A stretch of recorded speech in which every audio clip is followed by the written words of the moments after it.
Hello and welcome.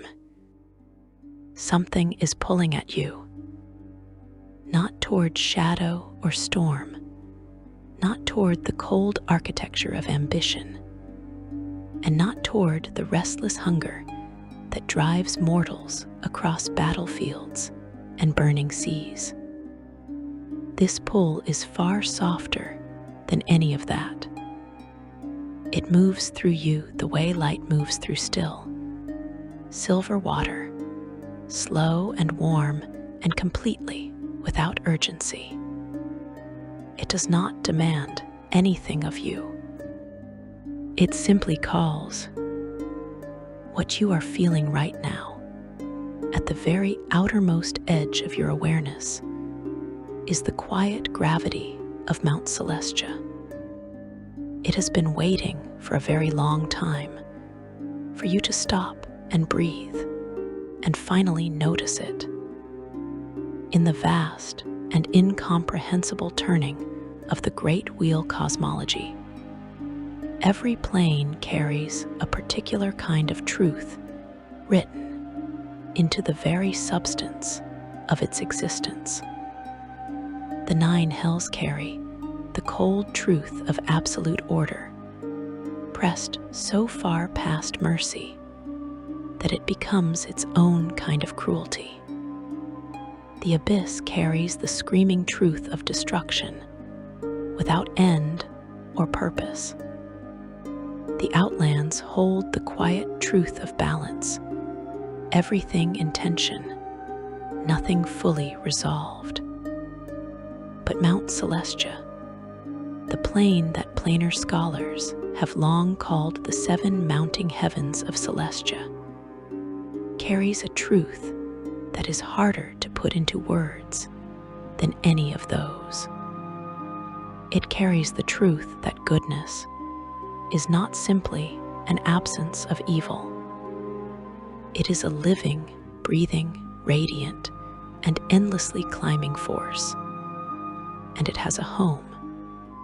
And that home rises higher than most mortal minds have ever dared to follow. Before we start our exploration, please consider subscribing to the channel. It is the surest way to find your path back to our library of lore when you wake. Section 1. The mountain at the edge of everything. Mount Celestia is not a world in the way. The material plane is a world. It is not a sphere suspended in the void, with oceans and continents, and a sky that turns. It is a single great mountain, conceptually and cosmologically, though in truth, each of its 7 layers contains entire mountain ranges and vast territories of their own.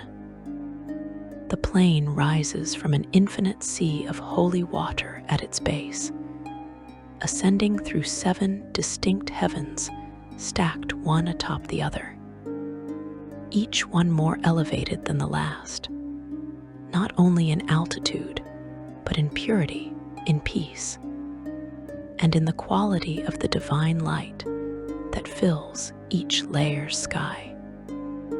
From the silver shores at its base to the unknowable brightness of its 7th and final layer, this mountain is the physical, literal embodiment of lawful goodness made into geography. It does not merely represent that alignment.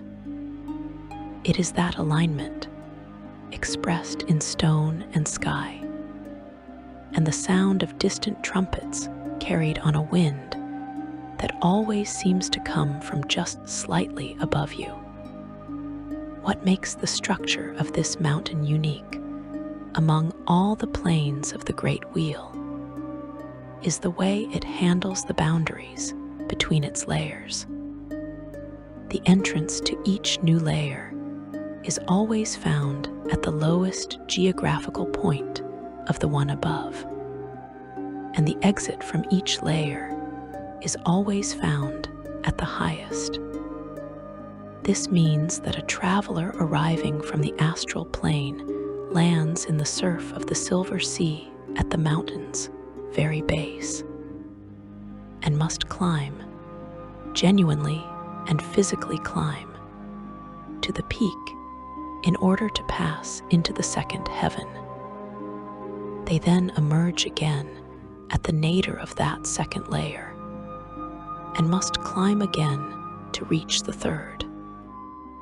The mountain asks something of everyone who walks its paths. It does not give the higher heavens away freely. It invites you to earn each step, not through suffering, but through the steady and willing work of ascent. The sky of each layer contributes its own distinctive quality of light to everything below it. And these qualities shift the character of each heaven in ways that go beyond mere appearance.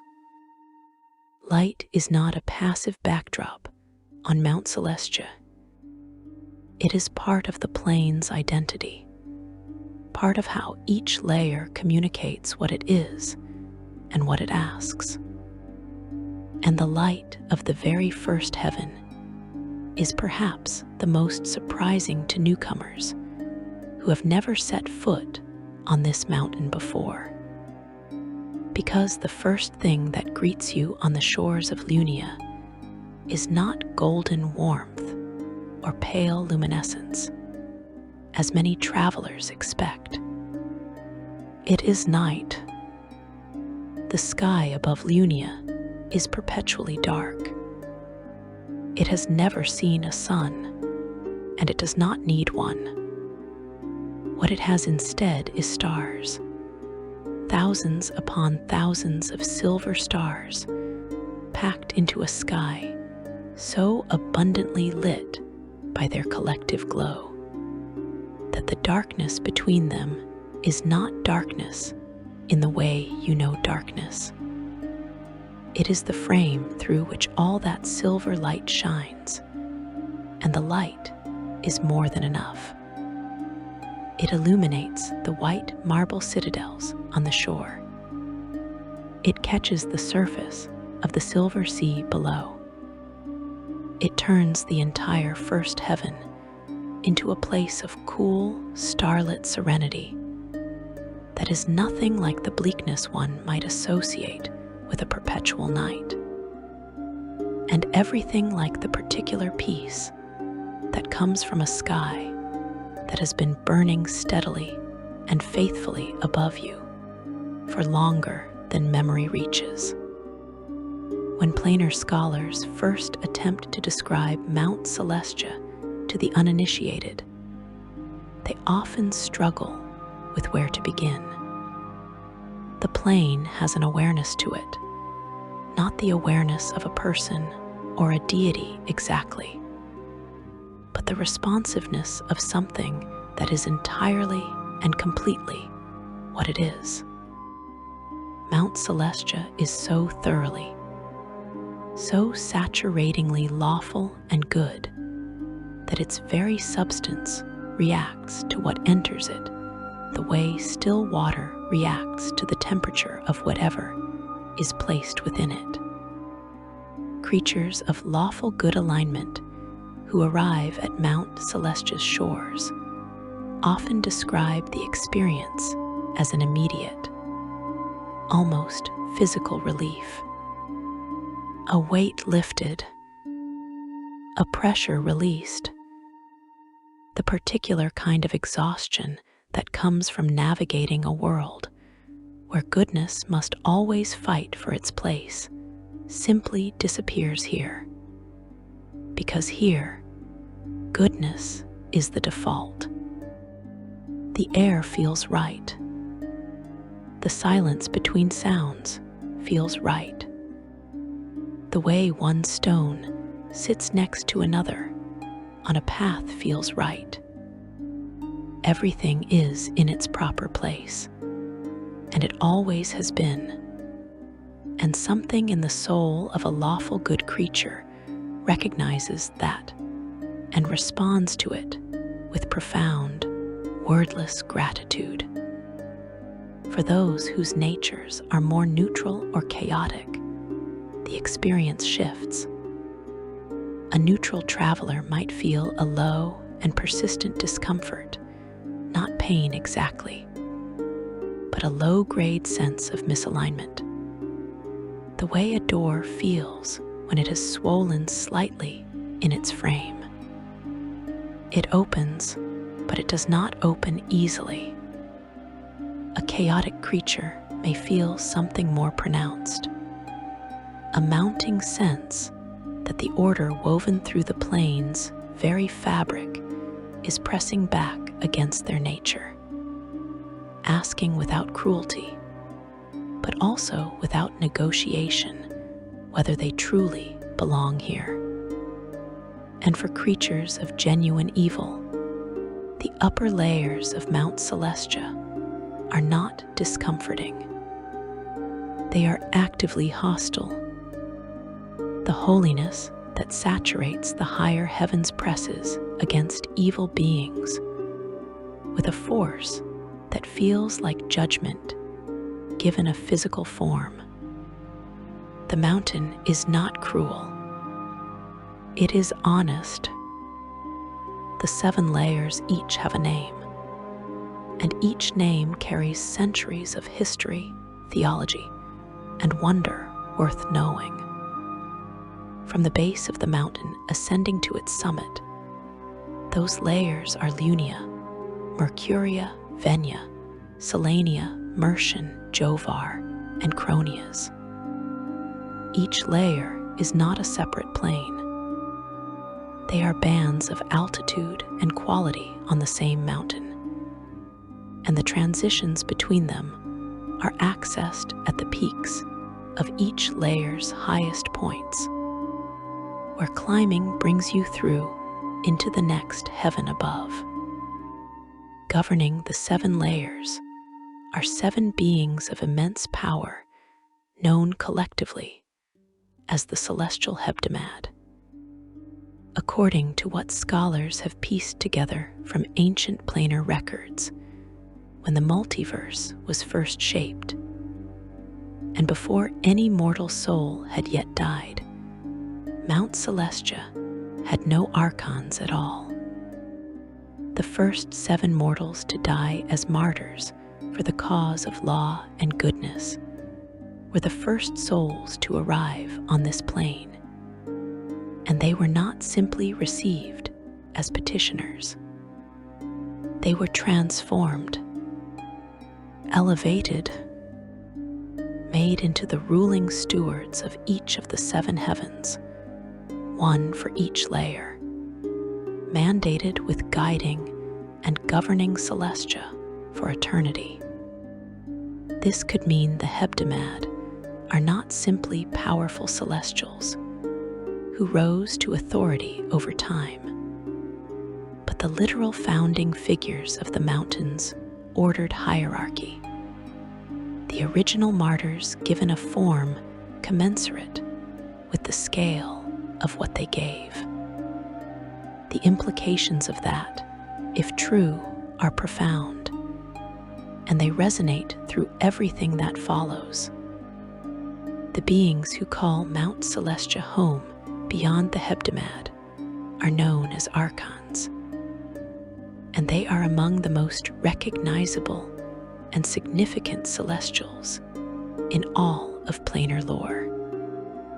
Archons are lawful good celestials with their own culture, their own hierarchy, and their own profound sense of purpose that goes far beyond simply serving any one deity. They are ordered beings, but they are ordered in the way a living and healthy ecosystem is ordered, not mechanically rigid, but functionally and gracefully arranged, so that every part serves the whole without any part being diminished by that service. At the lowest rung of the archon hierarchy, you find the lantern archons. small, drifting points of warm white light. Lantern archons are often the first celestials any traveler encounters near Lunia's shores. Do not mistake their simple form for lack of depth or wisdom. A lantern archon has arrived at its form through a process of spiritual refinement, and the form reflects something true. Interestingly, what we understand of the plane's afterlife suggests that mortal souls who earn a place in the seven heavens are themselves transformed into lantern archons upon arrival. The same way evil souls become larvae on the lower planes. Whether this means every lantern archon carries within it the memory of a mortal life is something scholars can only speculate on, though the warmth they project and the instinctive care they show to newly arrived travelers does suggest a deeply personal, rather than merely functional, quality of welcome. Above the lantern archons come the hound archons, beings who carry the powerfully built frame of a human combined with the noble, alert features of a dog. Scholars have noted that hound archons are sometimes called the first true archons, meaning their form is considered the beginning of the archon hierarchy proper, the lantern state being more of a threshold or a becoming.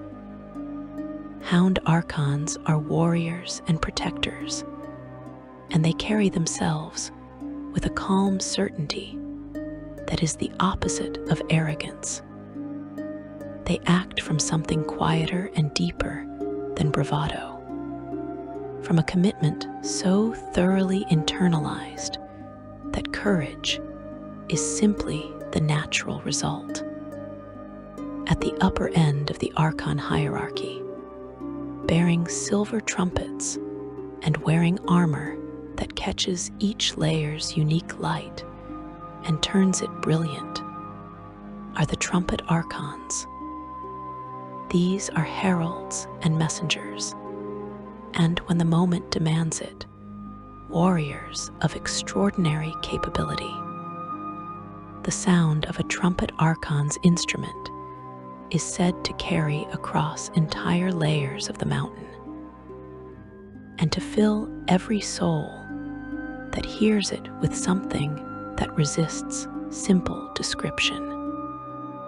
Something like rightness, a deep and resonant affirmation that in this place, order and goodness are not in tension, are not compromises of each other, but are the same single thing expressed together in one perfect, shining note. And above the archons themselves, dwelling in the mountain's higher reaches, are the deities who have made Mount Celestia their home. Bahamut, the platinum dragon, keeps a jeweled palace that moves through the mountain's lower layers. Moradin, the Allfather of the dwarven gods, works his great soul forges somewhere in Selenia's mistrapped depths. Yondala, the halfling goddess of protection and family, finds her place in the abundant pastures of Venya.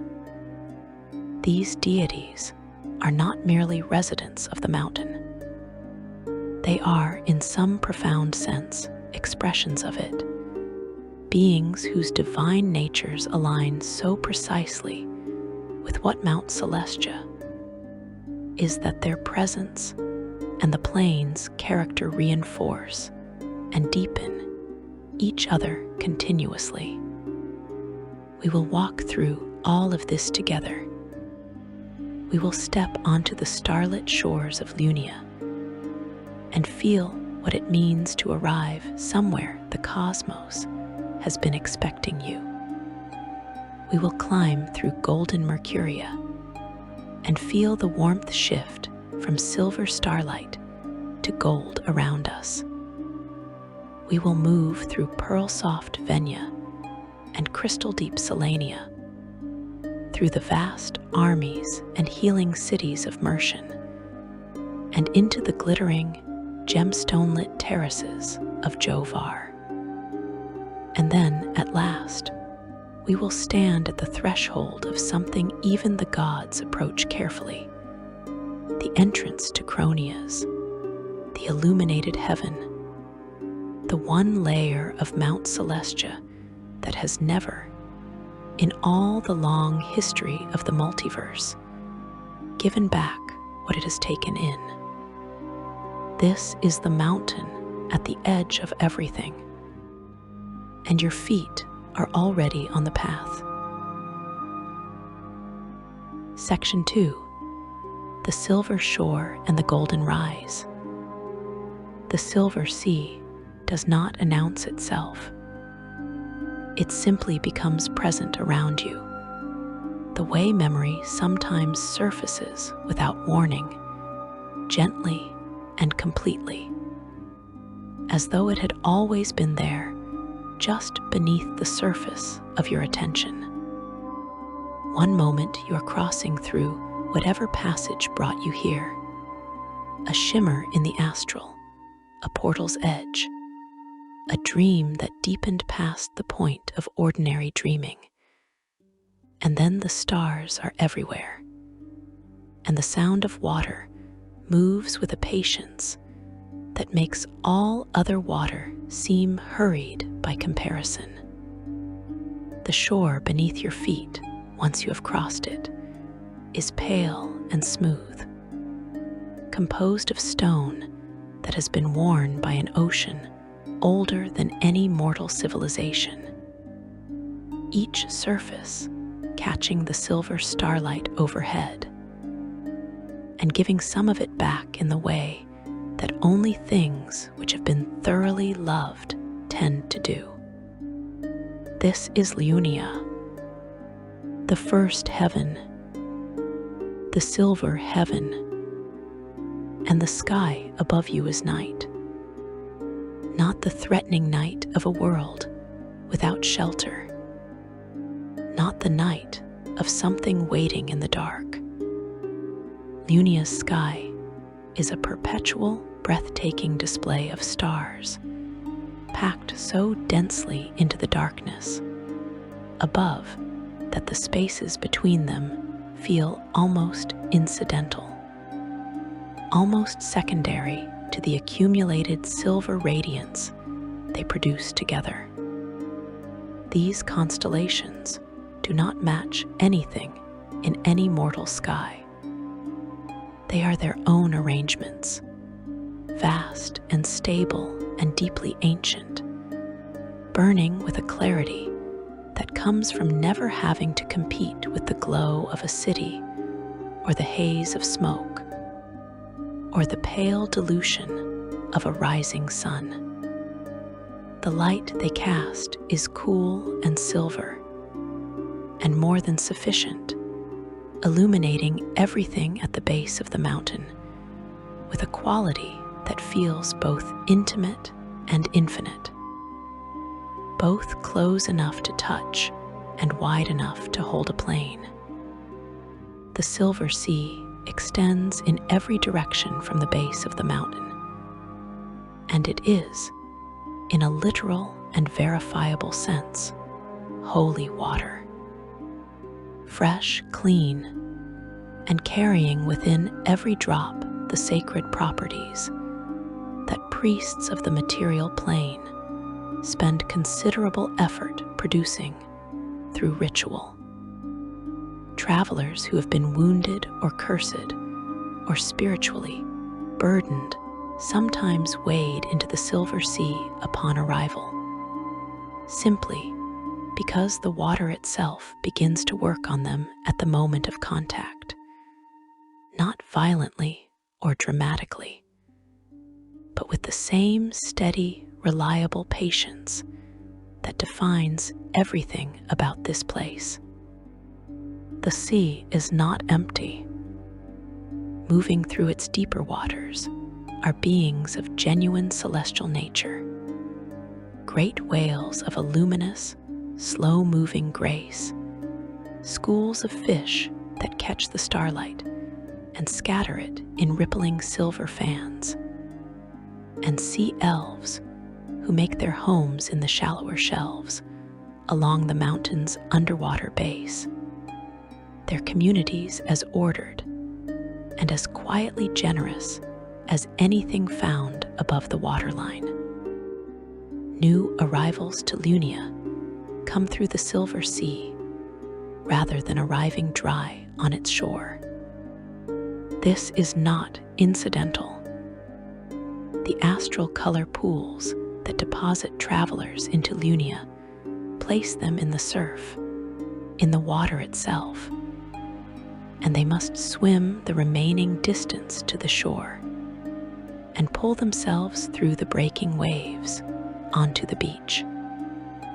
The plain scholars and theologians who have studied this detail at length have noted that the symbolism is not subtle. You do not simply walk into the seven heavens. You are born into them.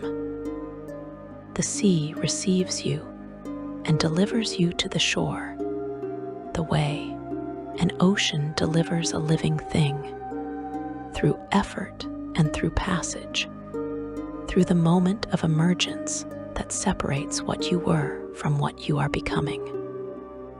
Based on what we know of how petitioner souls arrive here, this could imply that the act of crossing the Silver Sea is itself the first step in the purification that the mountain has been designed to achieve. On the shore, lining the pale margin between water and land, stand confessional shrines. They are not imposing structures. They do not demand anything from you through their architecture alone. They are quiet, well-made, open on all sides, and within each of them waits a being called a Balis Asaman, a celestial of gentle power and complete non-judgment, whose specific purpose is to receive the confessions of newly arrived souls. Every wrong thing done, every compromise made under pressure, every moment of cruelty or cowardice or selfishness that accumulated over the course of a mortal life. A petitioner soul arriving on Lunia's shore is invited to speak all of it aloud to a being that will not flinch from any of it, will not weigh it against a scale, and will not use a single word of it against the confessor. The Balis simply receives what is given, holds it without condemnation, and releases it. And once that unburdening is complete, the transformation that the mountain has already begun to enact can proceed. The soul emerges from that confessional as a lantern archon, a point of warm and honest light, freed from the weight of everything it no longer needs to carry.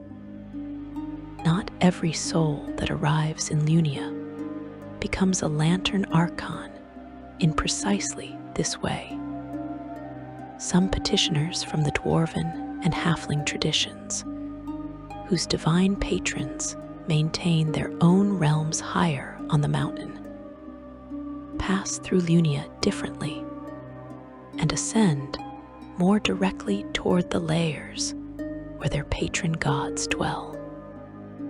And a lantern archon's eventual path upward through the hierarchy is not guaranteed simply by the willingness of the soul involved. According to what the planar records indicate, lantern archons who demonstrate an exceptional eagerness to serve the plane, rather than simply dwelling within it and pursuing their own refinement, are brought before the celestial hebdomad itself. If the hebdomad approves, and nearly all presented are approved, that petitioner's form is formally transformed into the lantern state, and it returns to Lunia to begin its celestial existence as a true archon, rather than simply a waiting soul. The distinction matters. A lantern archon is not merely a soul being stored until it is ready for something else. It is a being in active service, an early and vital part of what keeps the mountain functioning. Lantern archons cluster near the shore and drift along the silver paths that lead inward and upward from the beach. They do not command or direct travelers with any formal authority. They simply accompany. They drift alongside someone who seems uncertain of the way, and let their warm light fall in the direction of the correct path. They gather in loose constellations above places where people have stopped to rest, adding their small individual brightness to the larger light of the stars overhead. Seen from a distance, a cluster of lantern archons moving through Lunia's night is nearly indistinguishable from the stars above them, and there is a reasonable scholarly conversation to be had about whether that resemblance is entirely coincidental, or whether it communicates something about what the lantern state actually is: a kind of terrestrial starlight, a nearness to the divine expressed in the smallest and most gentle form available. Moving inland from the shore, along one of the pale stone paths, brings you eventually to the shining citadel known as Light's Hold, one of Lunia's most significant and most visited cities. It stands on a bluff that overlooks the silver sea, its pale architecture rising against the starlit sky with the particular confident quietness of a place that has been fulfilling its purpose for a very long time, without any need to advertise that fact. Light's Hold was built as what its name suggests: a place where the innocent, the wounded, and the lost can be held safe until they are ready to move forward. Its healers and its resources are available to anyone who arrives with genuine need. And the definition of genuine need here is broad and generously applied.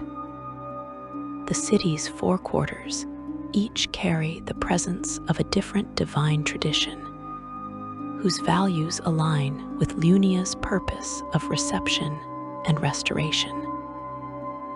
And between those quarters, the full range of arrival needs are met with an unhurried and complete thoroughness. Further along the coast, where the mountain's base meets the sea at a point slightly removed from the main approach routes, you will find Heart's Faith, a settlement that sits in an interesting position relative to the rest of Lunia. It was not originally on Mount Celestia. Heart's Faith began as a gate town on the Outlands, one of those borderland communities that exists at the edge of another plane, and carries some of that plane's character in its streets and its residents. What brought it across the threshold into Lunia was the arrival of a community of Lamashu, celestial creatures of genuine lawful goodness, whose presence in sufficient numbers was enough to tip the whole settlement's essential nature over the edge and into the seven heavens.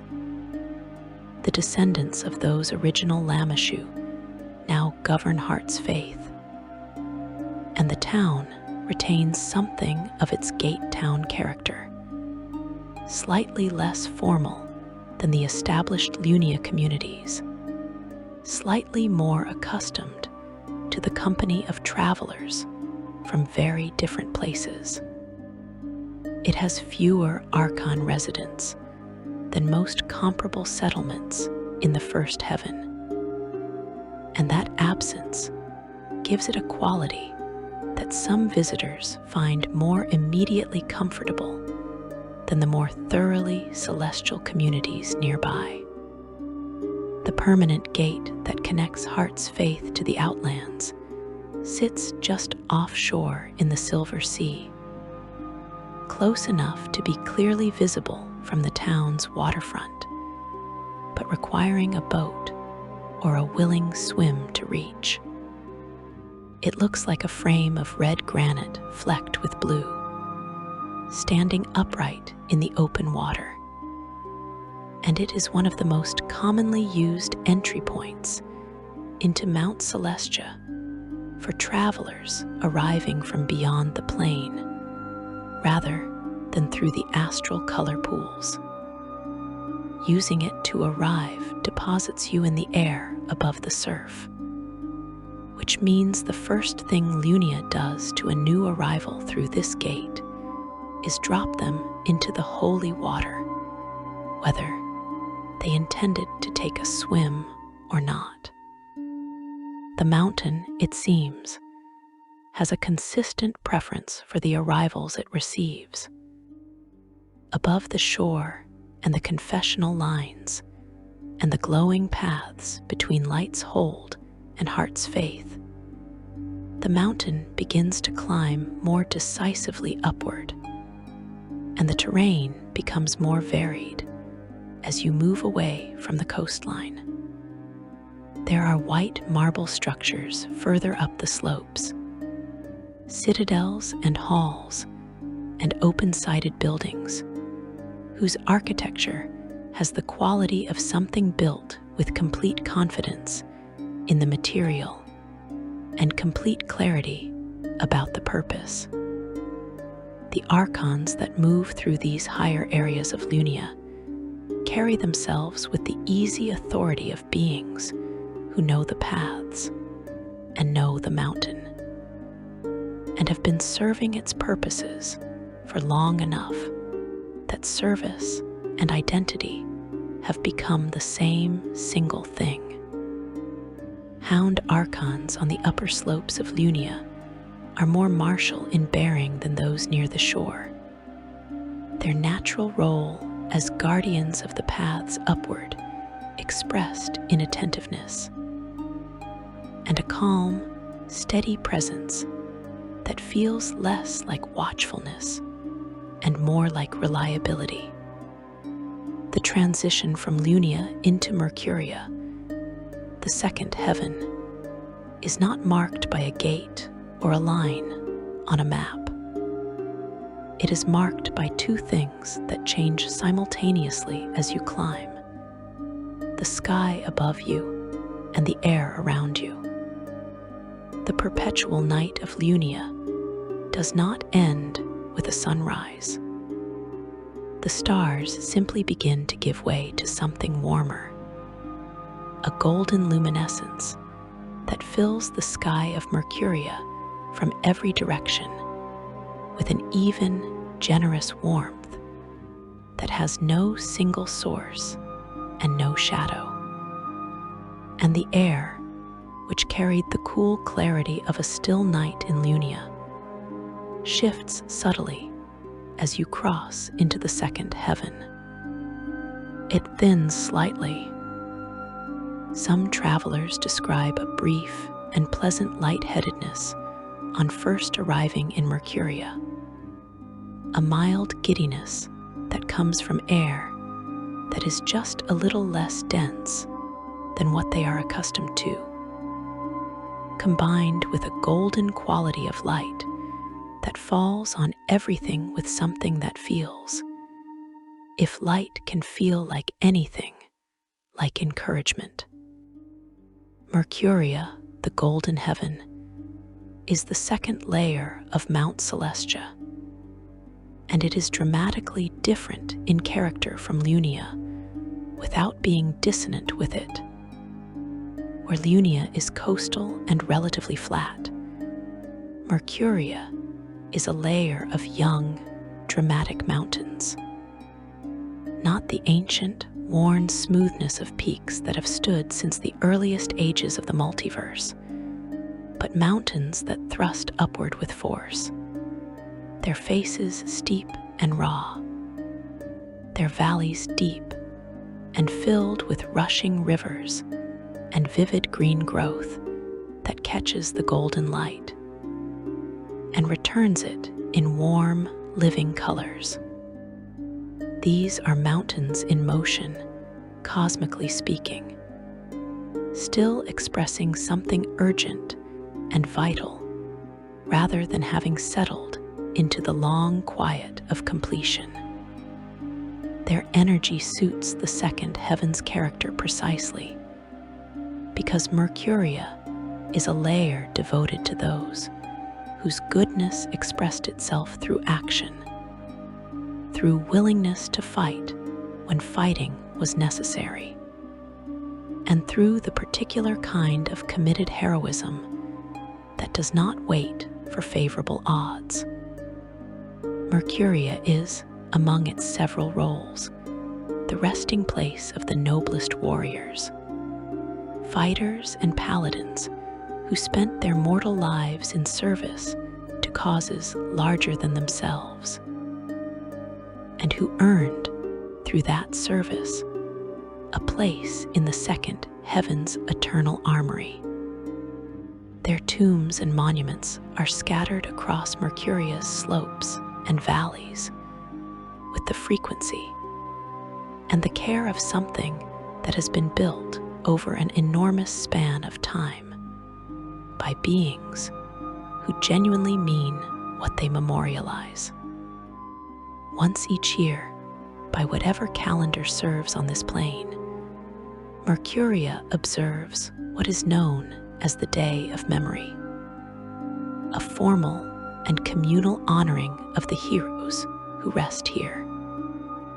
On that day, the golden light of the second heaven seems deeper and warmer than usual, and the archons who populate Mercuria's settlements move through the day with a quality of heightened intention that makes an already purposeful layer feel more alive still.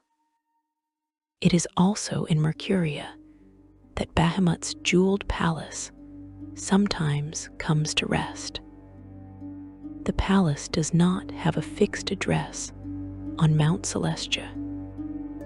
It moves between the lower layers, settling on Lunia or Mercuria or Venia or Selenia, depending on circumstances that are not fully understood by anyone outside the Platinum Dragon's inner circle. What is known is that when it lands, it is immediately recognizable. A structure of mithril walls set with windows of cut gemstone, brilliant and warm, and unmistakably the home of a god of enormous age and genuine power. The presence of the palace on whichever layer it has chosen to rest changes the quality of that layer around it, adding something to the ambient gold of Mercuria or the silver of Lunia that functions the way a chord functions when a new note is added to it, not replacing what was there, but deepening and completing it. If Mercuria asks you something as you walk its paths, climb its young mountain faces and follow its golden rivers through valleys that were deep before your civilization was named. It is probably the question of whether you have acted when action was required, not whether you thought about acting, not whether you had good intentions while not acting, whether you actually moved when moving was the thing goodness required. That question does not pursue you in Mercuria with any judgment or any discomfort. It simply sits with you the way a companion sits with you on a long walk, quietly present, offering itself for consideration whenever you are ready to consider it. The path continues upward through Mercuria's high passes, toward the invisible threshold where the golden light begins to soften, and the mountain's character shifts again into something that has more green in it, more warmth of a different and more personal kind. The second heaven has given you what it has to give, and the third is already, quietly and without urgency, beginning to welcome you. Section 3. Pearl Hills and Crystal Depths. The path upward from Mercuria does not announce its transition the way a door announces a room. It does not present you with a threshold you can point to and say, "Here, this is where one heaven ended and another began." Instead, something in the quality of the air shifts around you. Something in the texture of the light changes, and then the terrain opens and you understand, without being told, that you have crossed into somewhere genuinely new. The gold that saturated Mercuria fades not into darkness, but into something softer and stranger, a luminescence that carries more white in it, more of the quality of light that passes through a shell held against the sun. Opalescent, layered, as though the sky itself has been made from the same material as the most perfect pearl you have ever seen. And the light it produces is not external to the sky, but generated within it, from some deep and patient source that has been building this particular quality of glow for longer than any mortal reckoning of time applies. And it is colder. That is the second thing you notice after the light. Not uncomfortably cold, not the biting, dangerous cold of a mountain in an unprotected world, but a cool, clean, still coldness that carries within it the freshness of high altitude and something beyond altitude. Something that seems to belong to the layer's nature rather than simply to its elevation. The slopes around you glitter where the pearlescent sky catches them, and that glittering comes from snow. Thin, perfect snow lying in even drifts across the meadowgrass and the terraced hillsides, and the edges of the small, clear brooks that run down through the valleys, with the sound of water that has been moving in the same channels since before anyone currently walking the mountain was born. This is Venya, the third heaven, the pearly heaven, and it is, among all the layers of Mount Celestia, perhaps the most deeply inhabited in the sense of a place that has been genuinely lived in for an immeasurable span of time by beings who found it worth living in with everything they had. The rolling countryside here carries crops in every direction where the snow gives way to darker earth. Terraced fields cut into the hillsides with a precision that speaks of centuries of patient work by people who understood that the mountain gave generously to those who tended it with equal generosity. Peaceful brooks thread between those terraces, feeding the fields and the meadows and the small communities that have grown up along their banks. Moors run across the higher ground between the valleys, wide and purple-gray, and deeply still in a way that invites sitting rather than crossing. The kind of landscape that makes you want to stop walking and simply be where you are for a while. What Venya actually is, in its role within the mountain's larger economy, is something that the lower layers depend on more than casual travelers typically realize. Venya is the agricultural heart of all seven heavens, the food that sustains the celestial communities throughout Mount Celestia flows downward and upward from this third layer, produced by fields that do not fail and harvests that do not disappoint, managed by communities whose dedication to the land carries all the qualities of devotion rather than labor. When a settlement in Lunia has more food than its residents need, and food in Lunia always arrives generously, that abundance can generally be traced back in some form to the constant and unhurried productivity of Venya's hillside farms and valley gardens. The mountain feeds its own, and it does so primarily from the third heavens wide and careful hands.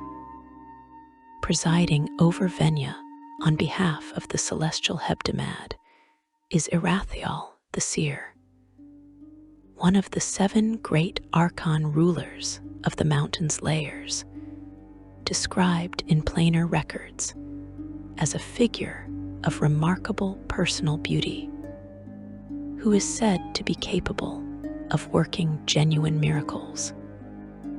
Irathiel's seat of power is not a citadel on one of Venya's prominent peaks, or a hall in the center of the third heaven's most populated valley.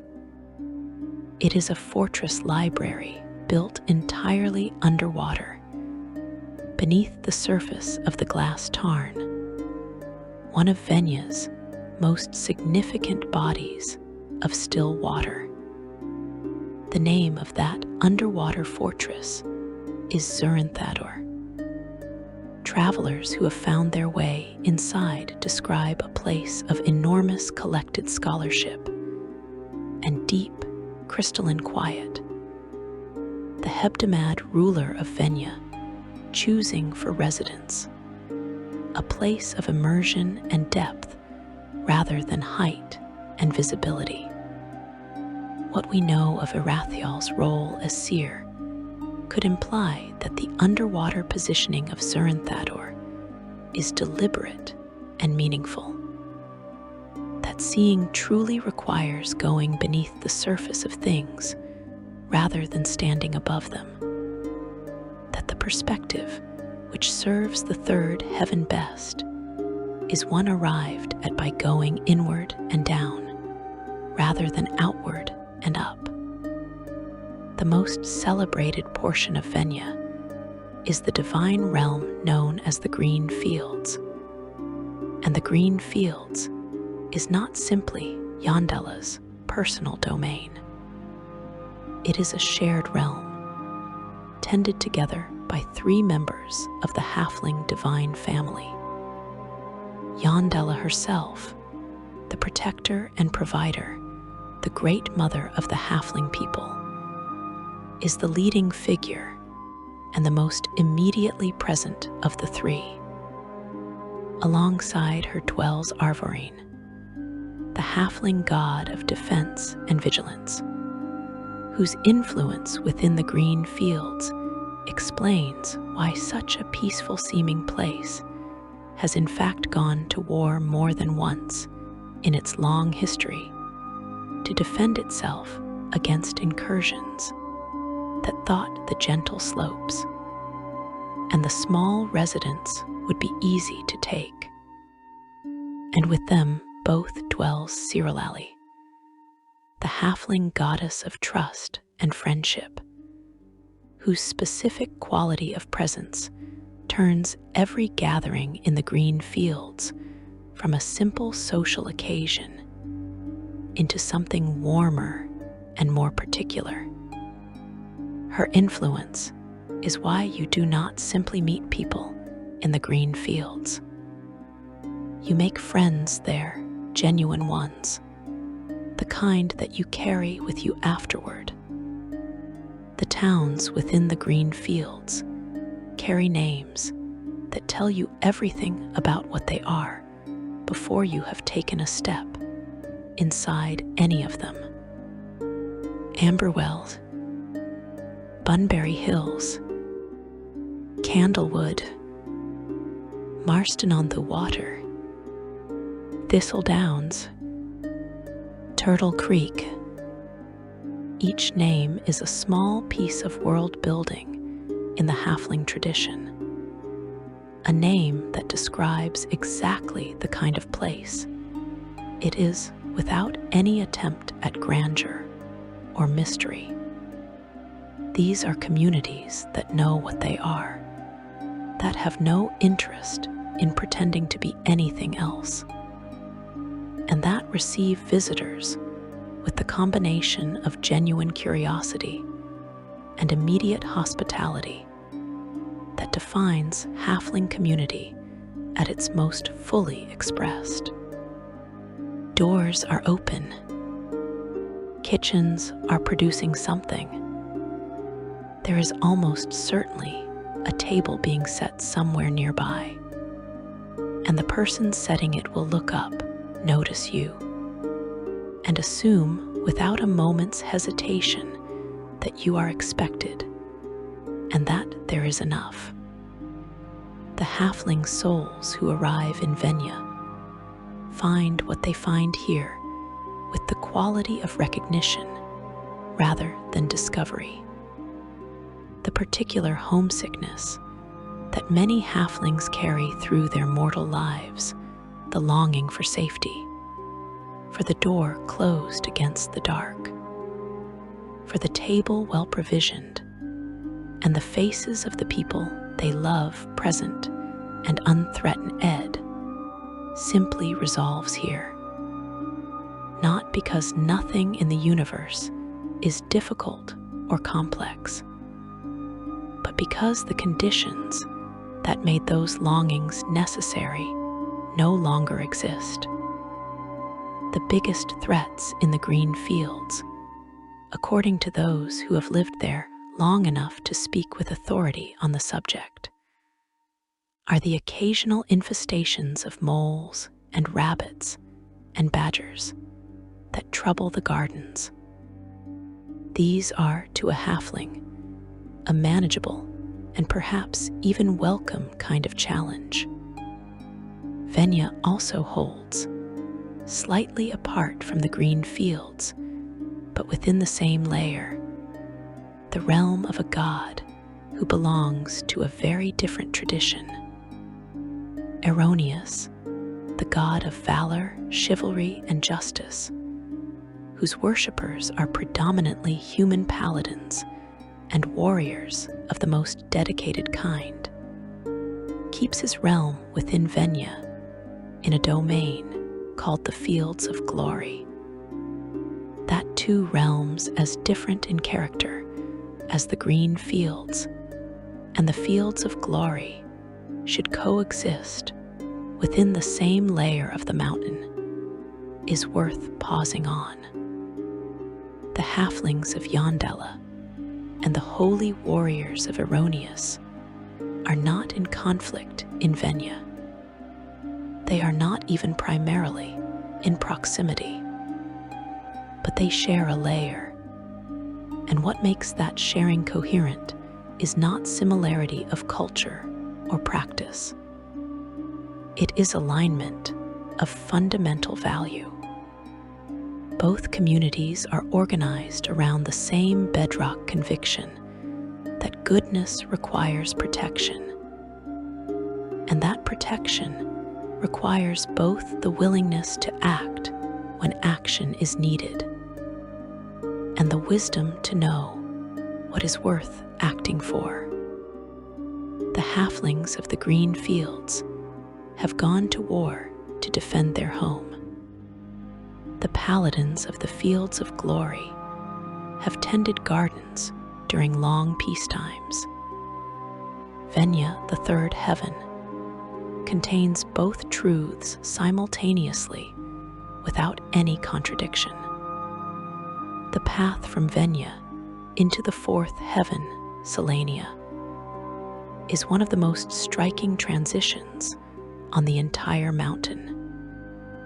Not because it is harsh or sudden, but because it moves you from the most outwardly inhabited and tended of the heavens into something that feels older, more internal, more concerned with what lies beneath surfaces than with what sits on top of them.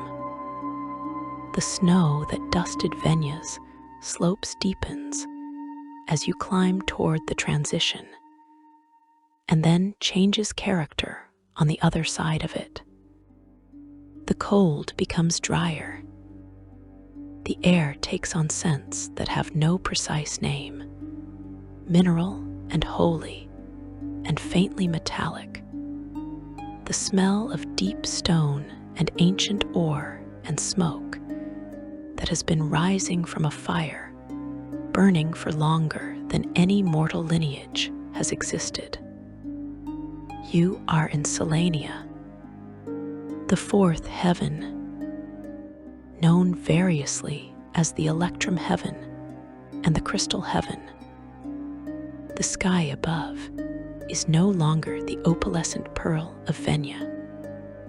It is burnished silver, warmer than Lunia's star night, but different from Mercuria's gold.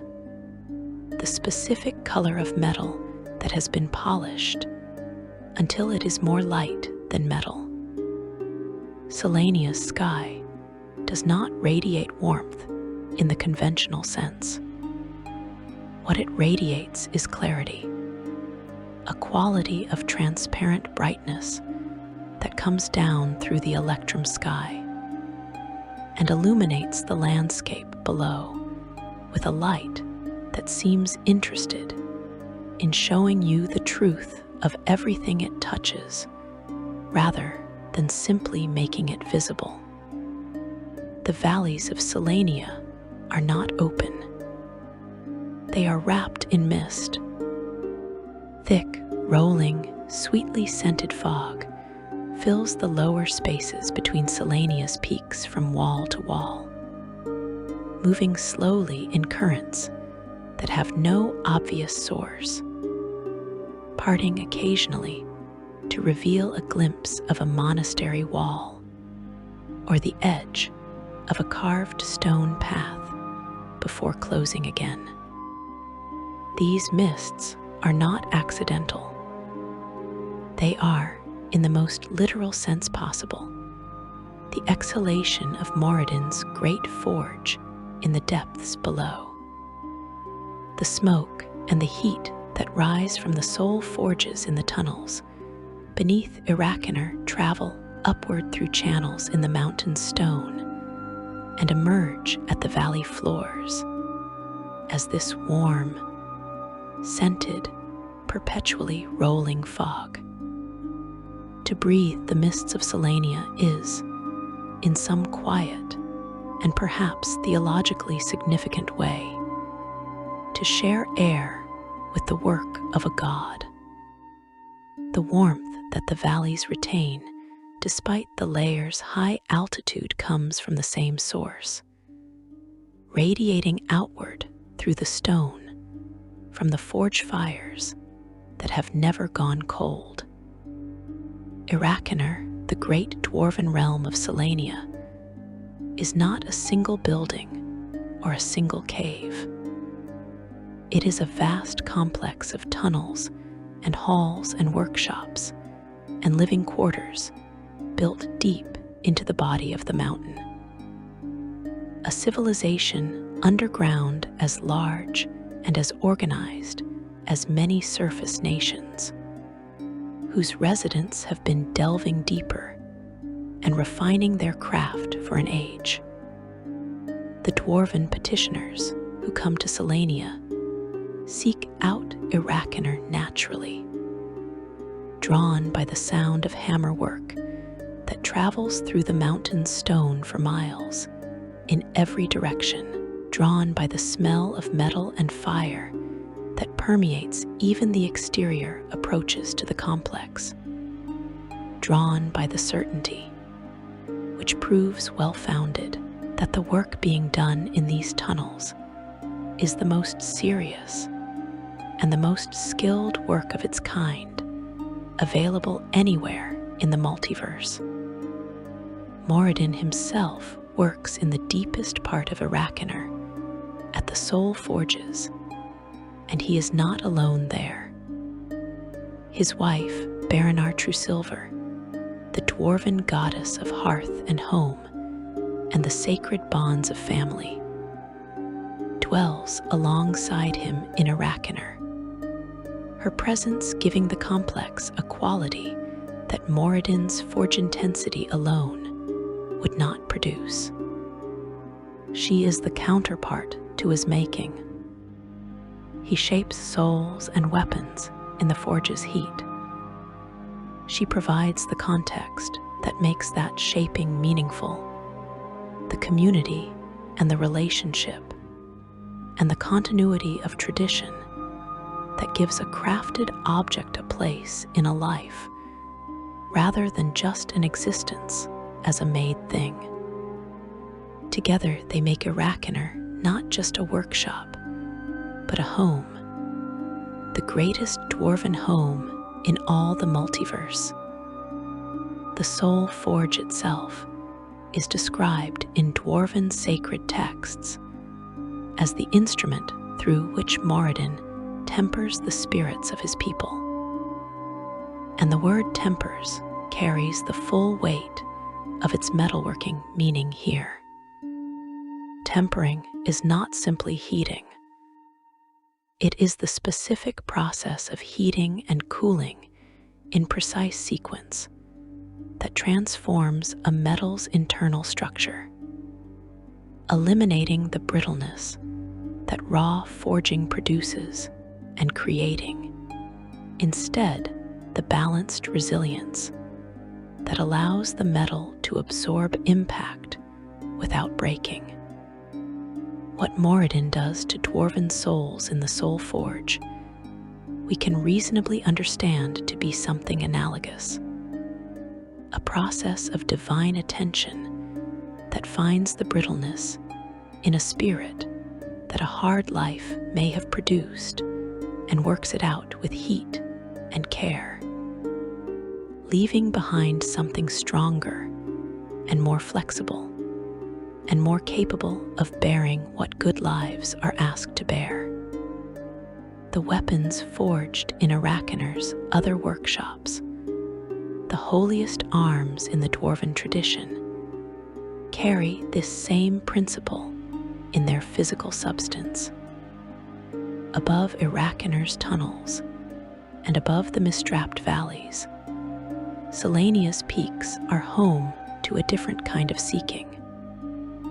Pilgrims come here in great numbers, climbing to the layer's highest accessible points, not to forge anything or to mine anything, but to ask questions. The peaks of Selenia, standing clear of the fog below and bathed in the full electrum clarity of the sky, have a reputation across the plains as places where life's most persistent and most important questions sometimes receive answers that cannot be found at lower altitudes. What those answers consist of varies by the questioner.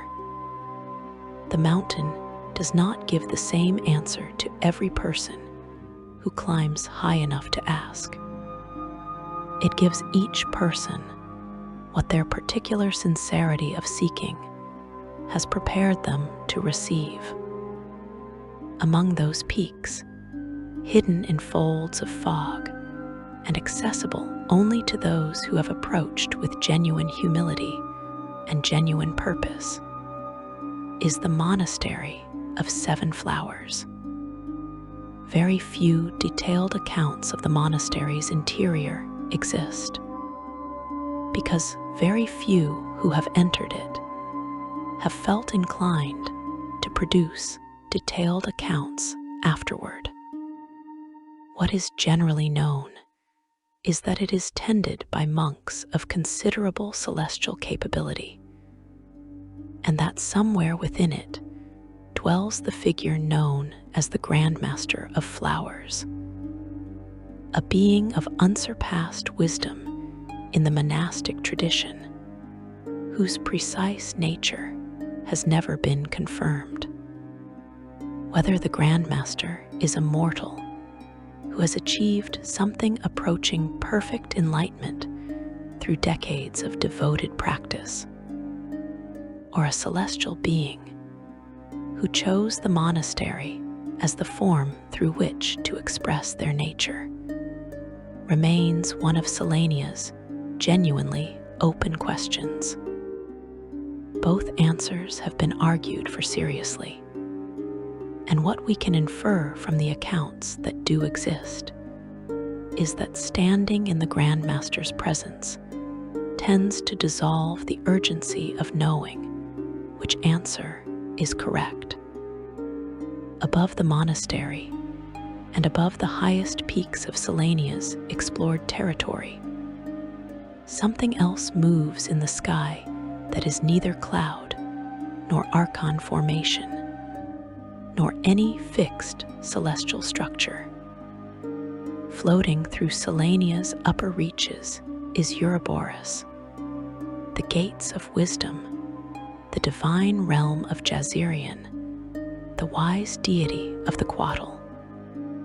The Quattle are serpentine beings of law and goodness, native to tropical regions of the material plane, but deeply connected to the upper planes through their fundamental divine nature, and their deity's choice to make their realm here, drifting through the electrum sky above one of the mountain's most contemplative layers, says something about the relationship between the wisdom Selenia offers and the wisdom the Quattle tradition embodies.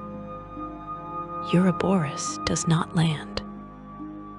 It circles, and in that circling, unhurried and complete, it traces something that might be a question or might be an answer, depending on which direction you happen to be looking when you notice it. From Selenia's heights, looking upward, the mountain continues. The mists thin. The electrum sky brightens towards something warmer and wider. And the path that has been climbing steadily since the silver shore of Lunia asks one more time whether you are ready to go higher. Into the 5th, heaven's open sky and broad plains, and the gathered strength of everything the mountain has been building toward from the beginning. Section 4. platinum armies and the glittering vault. The air changes before the terrain does. That is the first thing you notice as the path from Celestia carries you upward through its mist-hung peaks and into the approach of the fifth heaven. Something in the atmosphere shifts, a subtle brightening that builds degree by degree as the electrum clarity of Celestia's sky gives way to something more intense, more silver and more total. A light that does not simply illuminate the landscape, but saturates it, pressing into every corner and every hollow and every gap between stones with an evenness so complete that the concept of shadow begins to seem almost theoretical. And then the mist is gone entirely. The tight spaces between peaks open up. The fog that wrapped Celestia's valleys below falls away behind you. And ahead of you, stretching in every direction as far as your eyes can reach, are the vast plains and savannas of the fifth heaven. This is Mercian, the platinum heaven, and it is enormous in a way that none of the layers below it quite prepared you for. Where the lower heavens offered intimate geography, shores and hills, and mist-wrapped valleys, and the enclosed grandeur of underground forge halls, Mercian offers pure scale. Wide, silver-bright plains running outward from the base of the mountains you just descended, open savannas broken at intervals by gleaming citadels whose spires catch the brilliant sky and send it back outward in long, sweeping arcs of reflected light. The sky of Mercian is not the star-filled night of Lunia or the warm gold of Mercuria.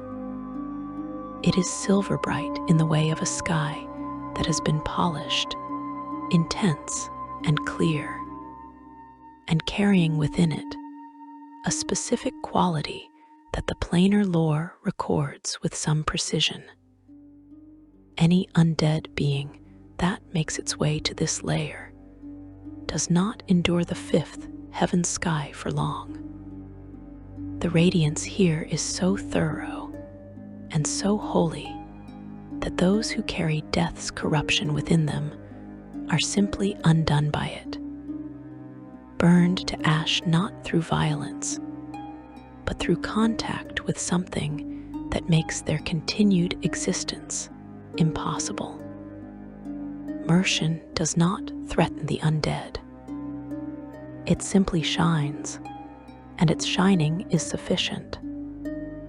Scattered across the plains among the citadels are structures that have no equivalent in any of the layers below. They are enormous black spheres, perfectly formed, rising from the savanna floor with no attachment to any wall or mountain or natural feature, simply sitting on the earth as though they have always been there and will always be there, their surfaces absorbing the Mercian light without reflecting it, dark and complete and faintly mysterious in a layer where everything else is bright and open. These black domes are not decorative, and they are not primarily defensive, though the Archon forces that maintain them certainly keep them well guarded. They are structural. The passage from Mercian into Javar above it is found at the top of the domes. Every dome is a hidden summit, an entry point into the sixth heaven concealed within a form that gives nothing away to casual observation. To ascend from Mercian, you must find a dome. To find the top of a dome, you must climb it, and the surface of a dome that has never been climbed by you before is smooth and dark and offers no obvious handholds. The fifth heaven, like every heaven below it, requires something of you in exchange for what lies above. The beings who populate Mercian's plains are the most concentrated gathering of celestial military force in the entire multiverse, and they carry themselves with a bearing that communicates this fact without any particular display. Hound archons move through Mercian's citadels in numbers that dwarf their populations in the lower layers, and alongside them move beings who were not encountered in the heavens below. Sword archons are among Mercian's most distinctive and most powerful inhabitants, beings of considerable celestial ability whose entire existence is organized around the discipline of combat in service to lawful goodness. Their forms are those of armored warriors whose physical substance has been so completely transformed by celestial nature that they carry the quality of their purpose written into them at the level of what they are rather than simply what they do. They do not carry weapons as separate objects. The weapons are, in a sense, continuous with the being. When a sword archon fights, it is not a person using a tool. It is a principle expressing itself through a form built specifically for that expression. Divas also move through Mercian's wide spaces, celestials of a different kind than archons, beings of angelic nature, whose appearance in mortal traditions has generated an enormous body of art and theology. In the fifth heaven, they serve roles that complement the archon's more formally hierarchical structure, moving with a somewhat greater individual authority, undertaking missions of significance that require both exceptional capability and genuine personal judgment. A diva passing through Mercian's savannah on the way to, or from some larger celestial purpose, moves with the specific energy of someone who knows exactly what they are doing and exactly why it matters.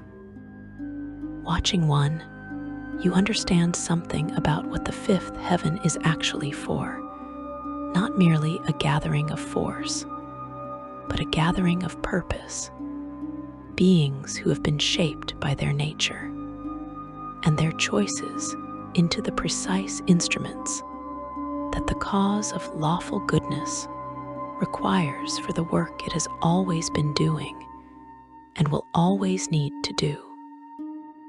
Amid the citadels and the domes and the gathered armies of Mercians, plains sits one of the most remarkable cities in the entire mountain, the city of Empiria, called by its full name the City of Tempered Souls.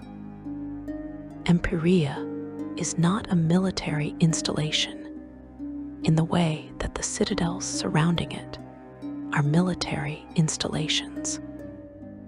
It is a city of healing, possibly the most complete and most capable place of healing in the entire multiverse. Fountains fill Empiria in extraordinary variety and number, fountains of every size and form and arrangement, some pouring from elevated channels in graceful arcs, some welling quietly from ground-level basins, some surrounded by elaborate pools, and some standing alone in open plazas with no adornment beyond the water itself. These fountains are the reason pilgrims travel to Mershan from across the plains, braving the discomfort of crossing through layers that may not welcome their nature, enduring whatever the mountain asks of them in exchange for access. Because the fountains of Empiria can cure any ailment that afflicts any being. Any ailment.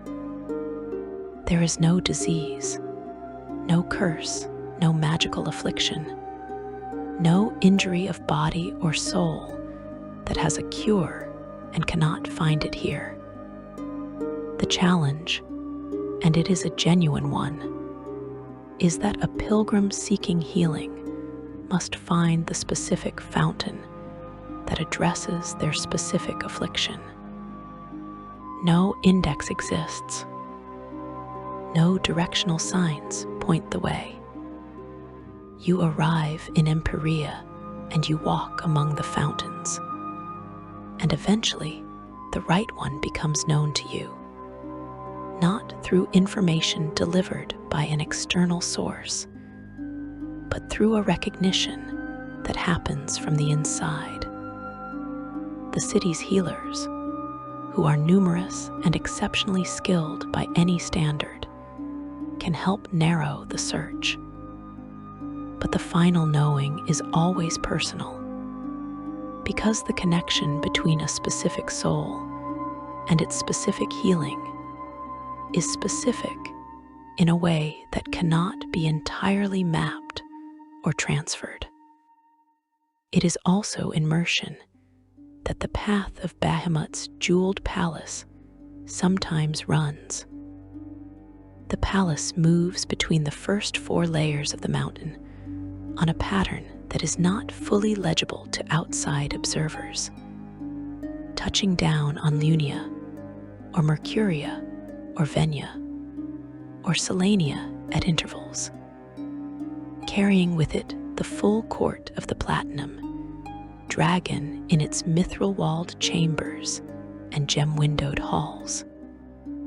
When Bahamut brings his palace to Mershan's plains, which in the 4th edition accounts places it here more permanently, the effect on the surrounding savanna is immediate and extraordinary. The silver-bright sky of the platinum, heaven catching the palace's gem windows, and throwing prismatic light across the plains in patterns that travel for miles.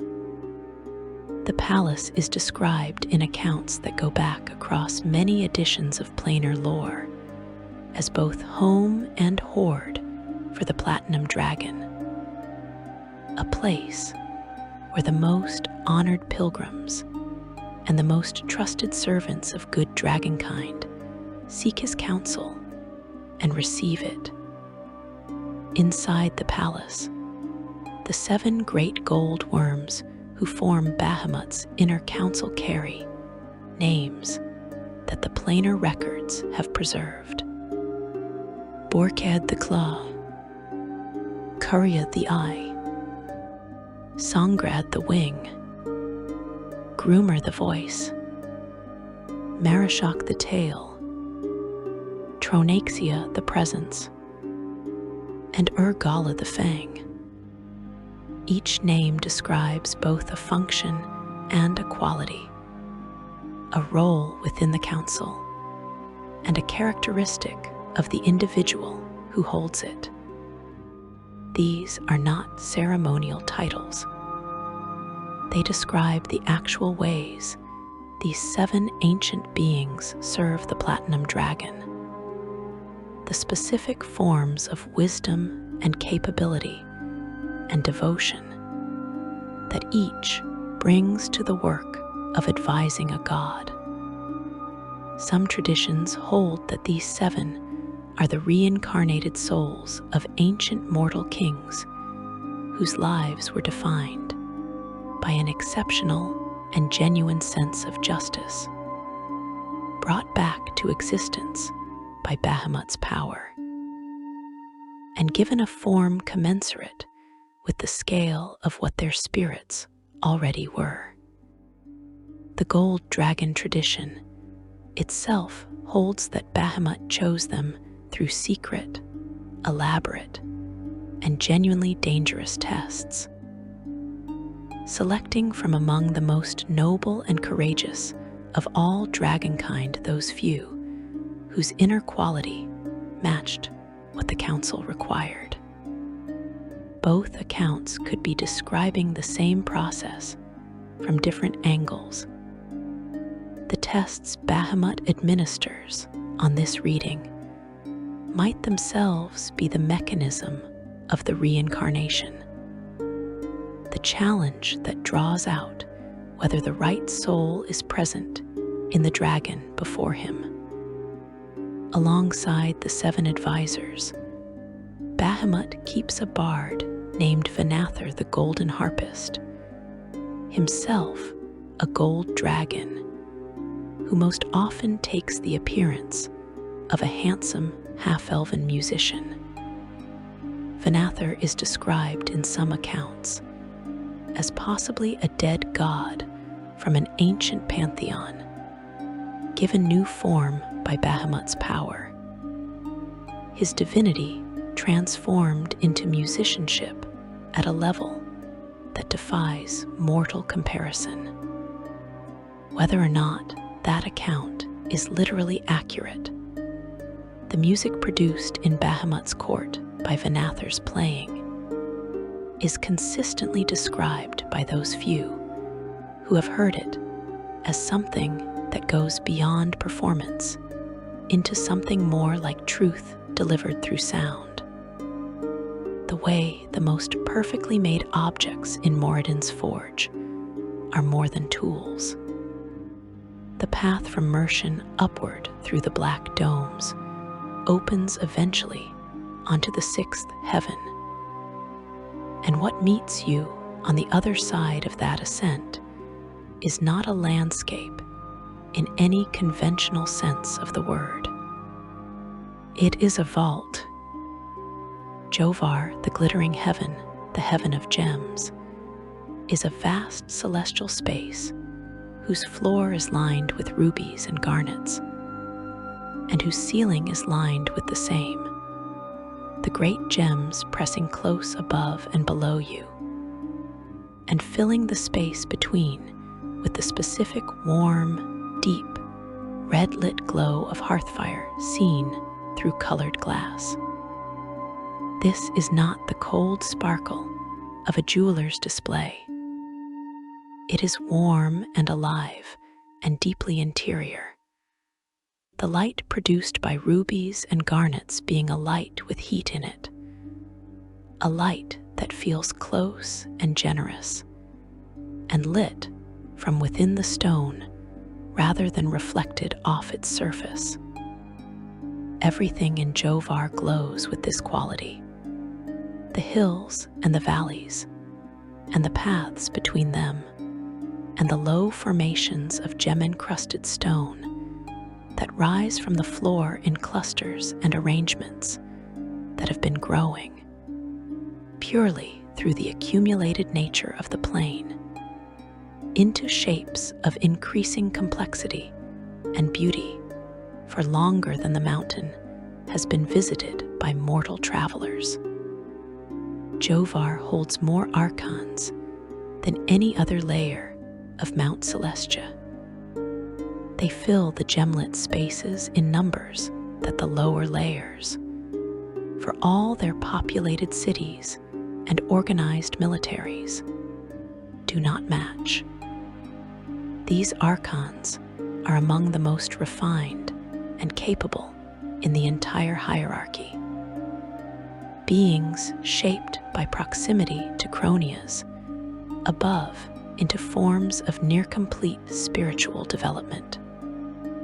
The trumpet archons of Jovar carry their silver instruments with a particular quality of readiness, as though the note they are prepared to play is one they have been working toward through the entire history of the mountain, and are now, at this altitude, very nearly capable of sounding perfectly among the Archon population, and rising from the gem-studded floor of Jovar's landscape with unmistakable authority is Yetzirah, the heavenly city. Not a city in the way that mortal settlements are cities, not a collection of streets and buildings spreading outward across available ground, but a ziggurat. 7 layers of cut and polished stone, inlaid with the same rubies and garnets that line the vault around it, each terrace wider than the one above it, each one connected to the next by a broad staircase running up each face, the whole structure rising from the floor of Jovar with a formal and absolute verticality that is unlike anything else on the mountain. Yetzirah ascends 7 levels, and the number is not incidental. 7 layers of ziggurat in the 6th of 7 heavens, the number carrying forward the mountain's fundamental structure into the architecture of its highest populated city, as though the city itself is a compressed model of the entire mountain built within the mountain. Yetzirah is ruled by a throne archon named Tzadkiel, one of the most powerful archons on the mountain, who governs the city with the specific combination of absolute commitment and genuine mercy that is the highest expression of what the archon tradition embodies. But the ruler of the entire 6th heaven is a figure of greater stature still. Celestial the Defender, one of the 7 members of the celestial hebdomad, commands Jovar from his fortress of Pax Exaltia. And the army he commands from that fortress is described in plainer records as one of the most impressive military forces in all the heavens, where Mercian's armies are the gathered and organized might of the mountain's active defense. Celestial's forces in Jovar are something more concentrated, more specifically purposed. The final line between the mountain's inhabited layers and the threshold of Cronias above. Their function is not general defense. It is specifically the prevention of impure beings reaching the 7th heaven, not because the mountain fears corruption at its summit, but because what Cronias does to impure beings who enter it is not something that serves those beings. Celestial's army protects both the summit and the unwary. At the very top of Yetzirah's 7th and highest terrace, where the warm gemlight of Jovar converges toward a single point, and the ceiling of the vault seems to draw close, and the air takes on a quality that makes every breath feel like the most important one you have taken, stands the bridge of Al-Sihel. The bridge is not made of stone or metal, or any material that the lower layers offered. It is made of light, pure and condensed into something with enough structure to walk on, stretching outward and upward from the top of Yetzirah toward the 7th heaven with the specific quality of a path that knows where it is going and has never been uncertain about it. The bridge of Al-Sihel is the single approach to Cronias, and it is guarded by Ziarona, a solar of extraordinary power, whose role is not primarily combat, but judgment. Ziarona does not attack those who approach without permission. Ziarona simply sees them, completely and without error. And what Ziarona sees determines what happens next. Growing at the point where the bridge of Al-Sihil touches the boundary of the seventh heaven is the Sidrat al-Muntaha, the lote tree of the utmost farthest boundary. The name comes from a tradition much older than most current theological frameworks, and carries in every syllable of it the weight of what it describes. A tree growing at the outermost limit of what can be known and mapped and returned from, a marker of the place where the knowable ends and what lies beyond it begins. The tree is said to be of enormous size and completely, impossibly alive. Its leaves carrying the specific quality of Cronius's light in their color and their movement, each one a small window into the seventh heaven's brilliance.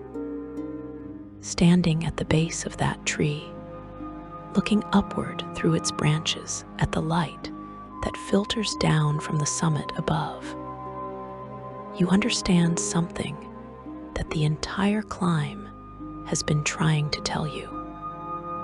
The mountain does not end at Jovar. The mountain ends at something that is not an end at all. Section 5. The illuminated heaven and the meaning of the mountain. The light does not warn you. It does not build to a crescendo or signal its approach with any gradual brightening that gives your eyes time to adjust. One moment you are standing at the base of the bridge of Al-Sihil, looking up at the lote tree's branches with the warm ruby and garnet glow of Jovar at your back. And then the light of Cronius is simply present, not ahead of you, not somewhere above you that you can point toward and prepare yourself for. Present everywhere, in the same way that the silver sea was present when you first arrived on Lunia's shore, filling the space around you as though it had always been there, and you had only just become capable of noticing it. The difference is that Lunia's presence felt like welcome. This presence feels like truth. Complete, immediate, total truth. The kind that does not ask whether you are ready to receive it. Cronius, the seventh heaven, the illuminated heaven, the summit of the mountain and the end, or the beginning, of everything that the mountain has been preparing you for since the moment your feet first touched its lowest stone. In all the vast literature of planar scholarship, in all the careful and painstaking accounts of every other layer of Mount Celestia and every other plane of the Great Wheel, Cronius occupies a position that is unique and has always been unique, not because it is the most powerful place in the multiverse, though an argument could be made that it is, not because it is the most beautiful, though there are accounts that suggest beauty is not even the right category for what Cronius contains.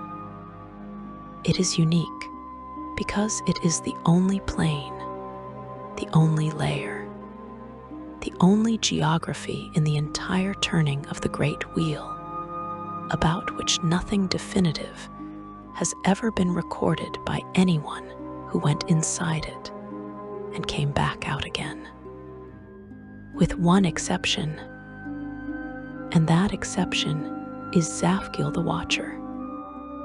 Zafgil is the oldest being on Mount Celestia, by a margin so vast that the concept of comparison begins to lose meaning.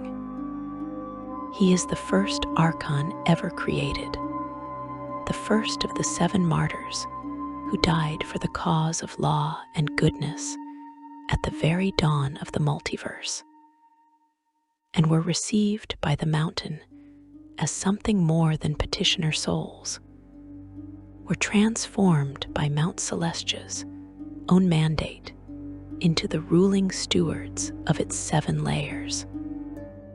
Of the original 7, Zafgil is the only one who remains. The others have fallen over the enormous and largely unrecorded history of the plane to forces or circumstances that even great archon rulers could not survive indefinitely. And each time one of them was lost, a successor was found, elevated, and transformed instantly into the form and powers of the predecessor. The hebdomad as a body has remained continuous. Its membership, except for Zafgil, has not. That persistence is itself an extraordinary fact. It means that somewhere in the deep history of the mountain, before most of the current deities had established their realms on its slopes, before the current arrangement of powers and factions and celestial hierarchies had taken its present form, Zafgil was already the Watcher. He was already the ruler of Cronias. He was already the being who could move between the 7th heaven and the rest of the mountain in a way that no other being in the multiverse has managed to replicate. The question of how he does this, of what quality or what understanding or what particular nature allows him to enter Cronias and return from it, while every other being who has entered has not returned, is one of the questions that planar scholars have been asking since the study of planes began. Zafgil does not answer it directly. What he offers instead, on the extremely rare occasions when he is encountered outside Cronias, is a quality of presence that makes the question feel smaller than it did before you asked it. He is described in those rare accounts as a figure whose appearance defies simple description, because the overwhelming quality of what he is tends to displace the smaller details of what he looks like. The word that comes up most consistently is light. Not the word itself, but the quality. The sense that the being before you is made of the same substance as the 7th heaven, and is carrying that substance outward into the 6th with a care that is not contained or guarded, but simply appropriate. Standing in Zafgil's presence is described as what standing at the threshold of Cronias itself feels like. A total and unconditional confrontation with something so purely good that the question of whether you can bear it is answered entirely by what you have made of yourself up to that moment.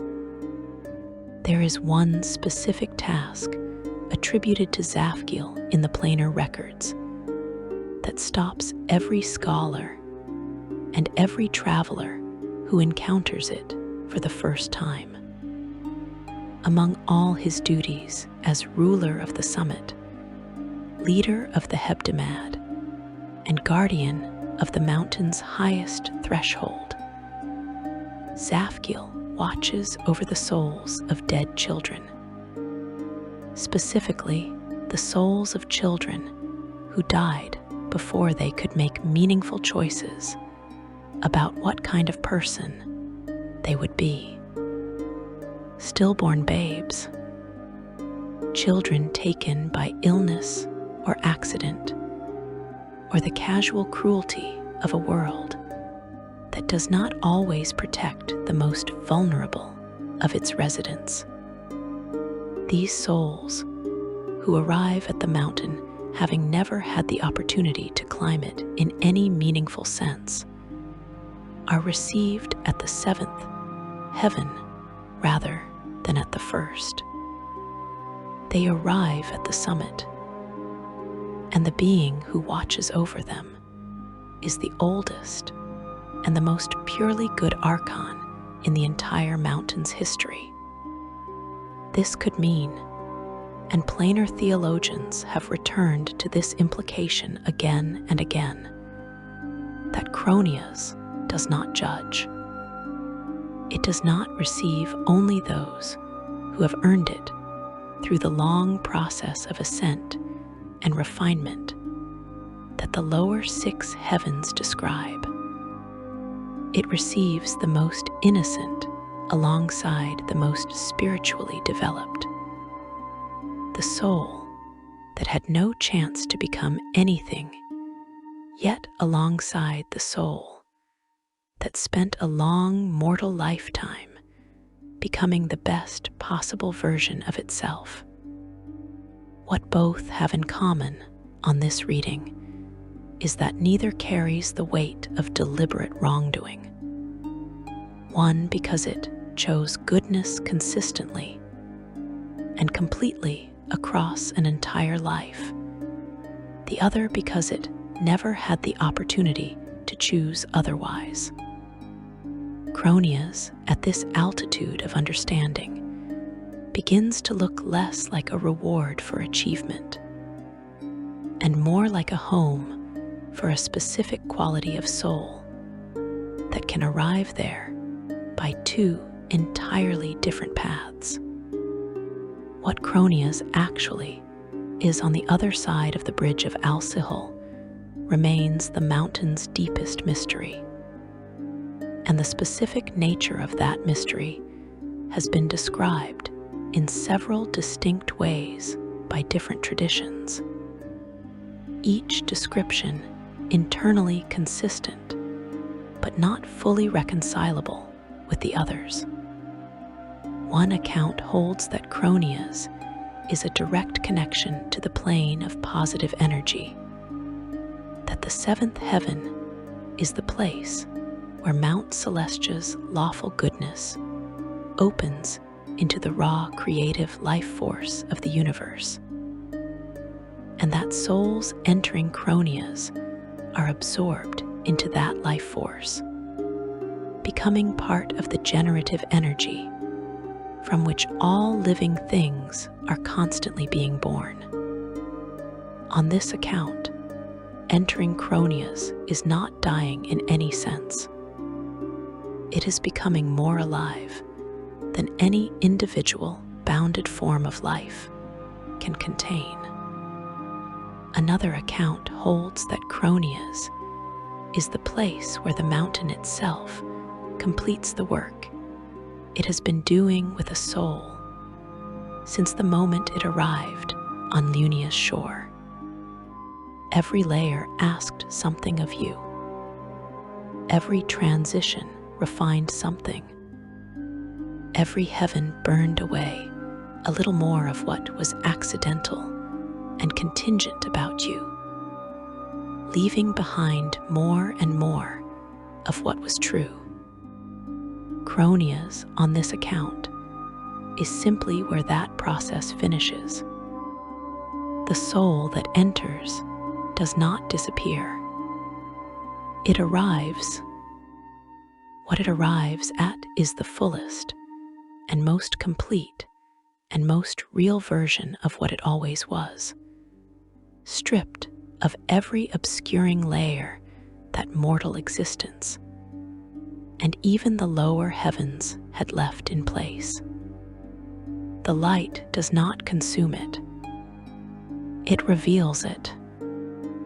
A third account, quieter and less theologically elaborate than the other two, simply notes that many religious traditions across many worlds place their lawful good deities not in the lower heavens with their confirmed and mapped realms, but in Cronia's itself.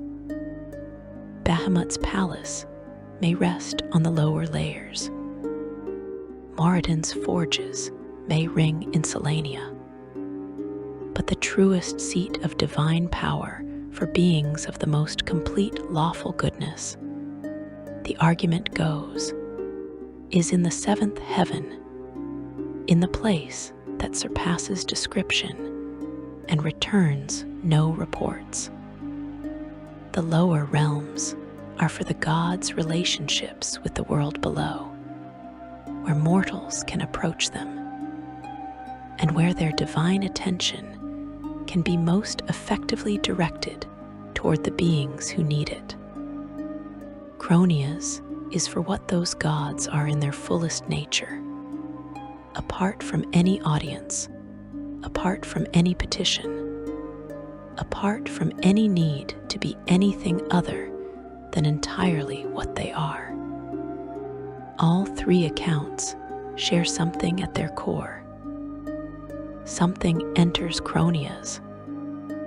Something is changed by Cronia's in a way that is too complete for the being who was changed to carry the memory of the change back out. And that change is not loss. It is the most complete form of arrival that the mountain offers. And the mountain has been building toward it from the first grain of silver sand on Lunia's shore. Now, returning for a moment from the summit to the full shape of the mountain that leads to it, there is a governance here worth understanding completely. The celestial hebdomad, those seven-tome archon rulers who have governed the seven heavens since the first seven martyrs arrived and were transformed, are not simply administrators. They are the living structure of the mountain's lawful nature, given individual form. Barachiel the messenger rules Lunia from its silver shore and coordinates the mountain's defenses against anything that might threaten the entire plain.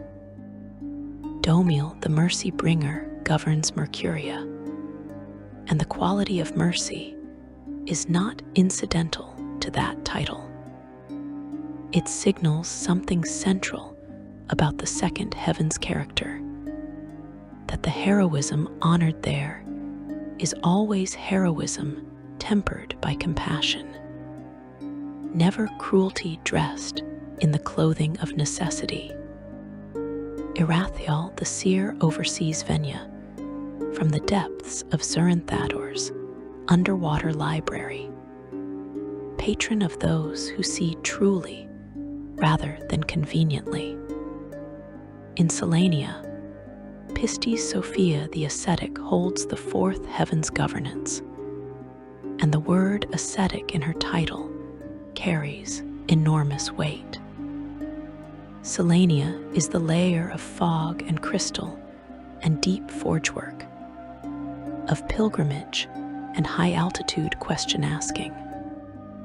Its ruler is a being of rigorous self-discipline, someone who embodies the principle that genuine wisdom is not found in comfort or accumulation, but in the patient and demanding practice of removing everything that obscures what is real.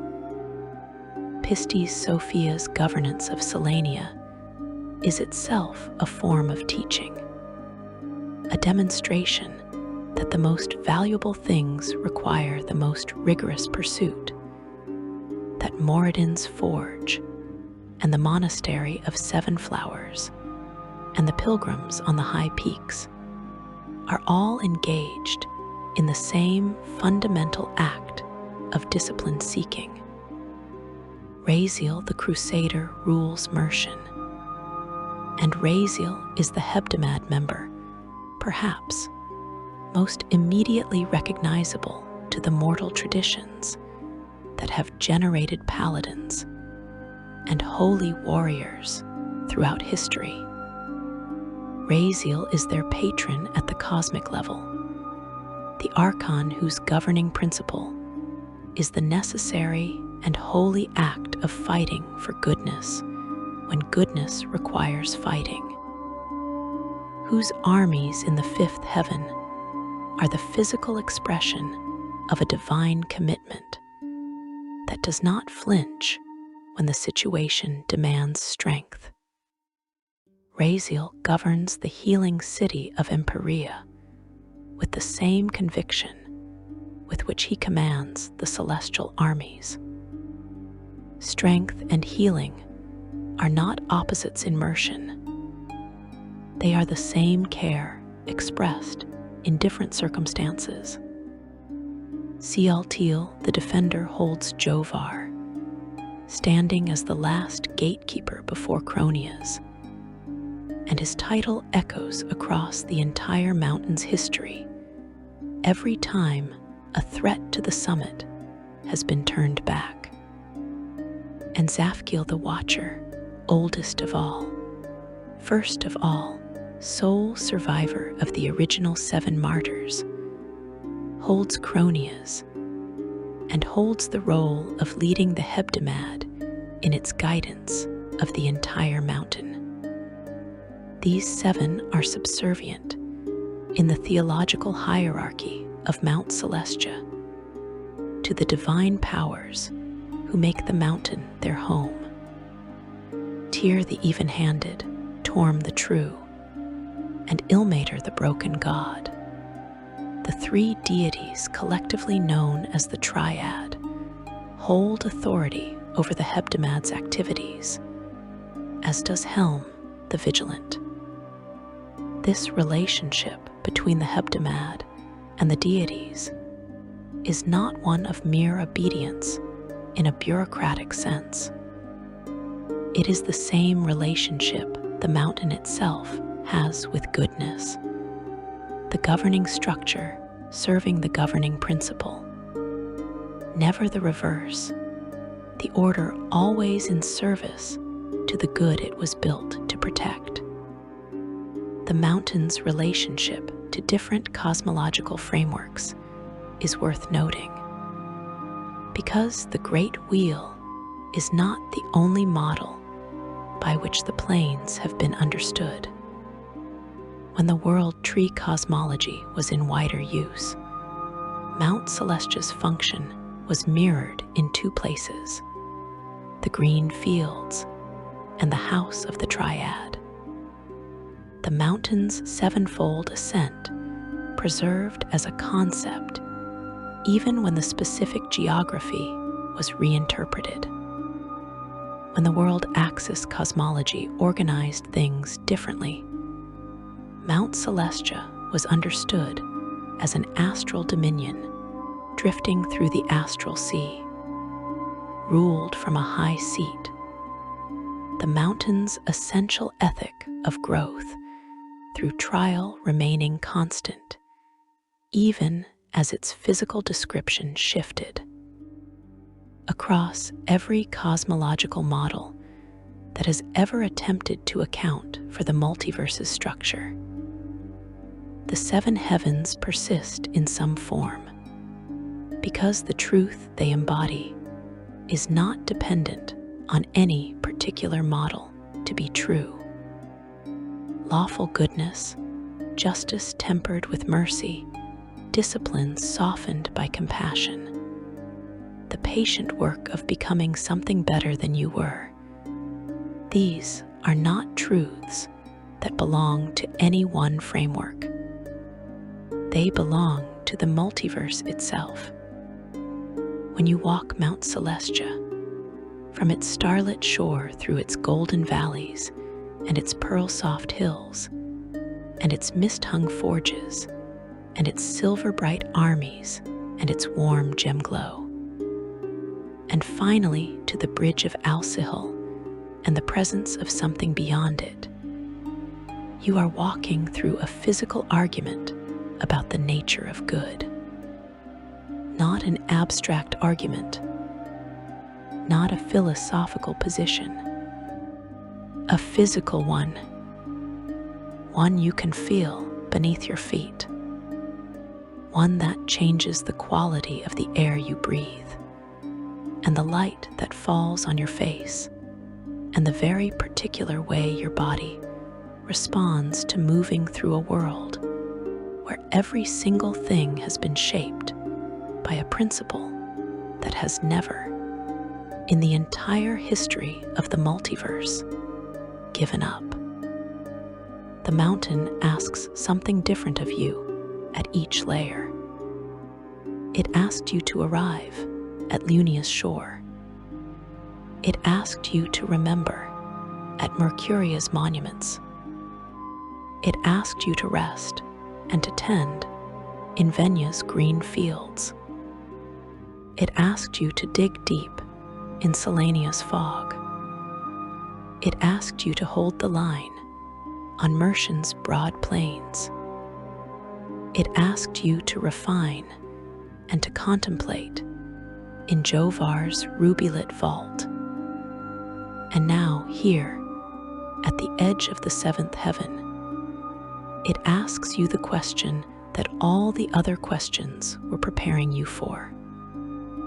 Not a question about what you have done, or what you believe, or how long you have been climbing. A question about what you are, at the very center of what you are, when everything else has been allowed to fall away.